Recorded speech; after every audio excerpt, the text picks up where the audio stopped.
Na tumsifu Yesu Kristo. Mpendwa mtazamaji wa St. Paul Official Media, leo kabla yote ni kukaribishe usubscribe hapo, kisha tuweze kuendelea.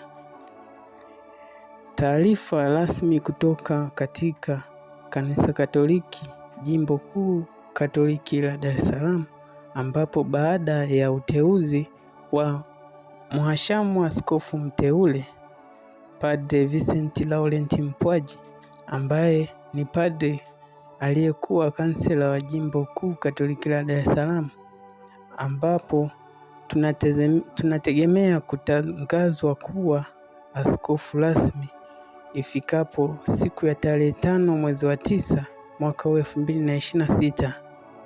Pendwa mtazamaji, uteuzi wa maaskofu katika jimbo lolote unategemea na hitaji la jimbo husika, ambapo ombi kwa Baba Mtakatifu la kumteua na hivyo kupitia kwa balozi wa Baba Mtakatifu, na kisha Baba Mtakatifu ataruhusu mchakato, na kisha Baba Mtakatifu atauliza kwa balozi wake kwamba ni nani ambaye ameteuliwa awe, na ndipo mapendekezo ya kuchaguliwa, ambapo majina ya watu zaidi ya 20, na kisha utaratibu wa kupunguza majina, na kisha baadaye atabaki mtu mmoja. Na hivyo kwa Jimbo Kuu la Dar es Salaam, Padri Vincent Mpwaji, yeye hivyo ombi lilivyopelekwa kwa Baba Mtakatifu, na Baba Mtakatifu Leo wa 14 amemteua yeye kuwa askofu mteule.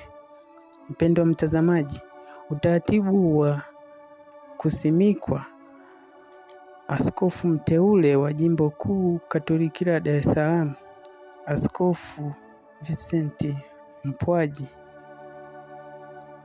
Masifu ya jioni yatatanguliwa ya sherehe ya kumsimika, ambapo yataanza tarehe 4 mwezi wa 9 mwaka 2026, na kisha hapo viapo vya uaminifu, ambapo atakiri kiapo cha utii na uaminifu kwa Baba Mtakatifu na mafundisho ya kanisa, na hivyo kwa namna ya pekee, na baada hapo atajaza nyaraka za kanisa na kupata cheti rasmi cha uaskofu.